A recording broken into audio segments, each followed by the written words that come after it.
코로나19 집합 금지 조치는 끝났지만 시설 폐쇄 등으로 인한 임대료 분쟁은 지금도 계속 이어지고 있습니다.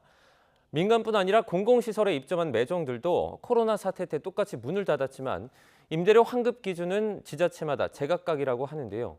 코로나19라는 특수한 상황을 고려하더라도 형평성 있는 기준이 필요하다는 지적이 나옵니다. 김혜린 기자입니다.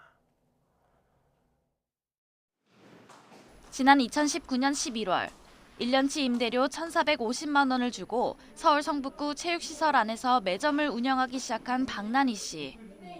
하지만 영업 3개월 만에 코로나19로 시설은 폐쇄됐고 박 씨는 남은 8개월 임대료 환급을 요청했지만 거절당했습니다. 박 씨가 부당하다며 계속 항의하자 이번에는 다시 반만 돌려주겠다는 구청 측 답변이 돌아왔습니다.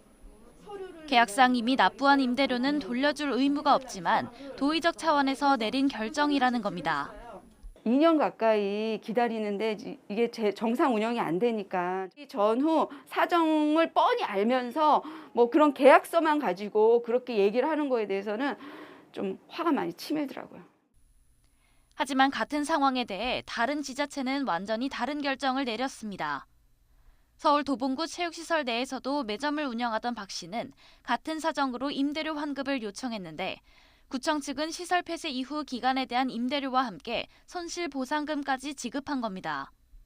여기랑 같은 조건으로 연장도 했고 코로나 때문에 문도 닫았고 그렇게 했지만 이미 임대료 100%를 다 반환받은 상황이다. 코로나는 어차피 다 처음 겪는 일이니까 다른 구에서 이런 사례가 있으니까 그거를 참고해서 같은 서울시 자치구인데도 도봉구와 성북구의 결정은 왜 달랐을까? 특수한 상황 속에서 일어난 분쟁은 계약서상 의리 갑의 의사에 따를 수밖에 없기 때문입니다. 계약서에 코로나19에 따른 폐쇄라는 구체적 상황에 대한 책임이 규정되지 않은 이상 갑인 지자체 뜻대로 환급 기준을 적용할 수 있다는 겁니다.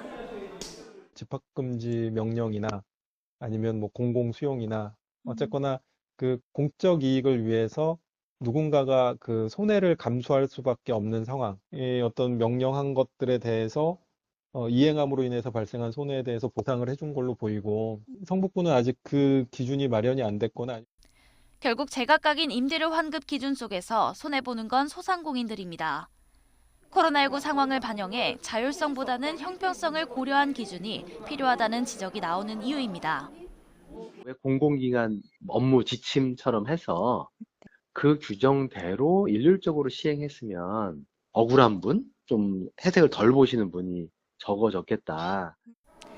일상 회복은 시작됐지만 코로나19 시기 피해를 둘러싼 분쟁은 당분간 끊이지 않을 전망입니다.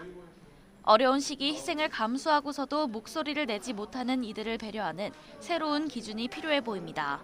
YTN 김예린입니다.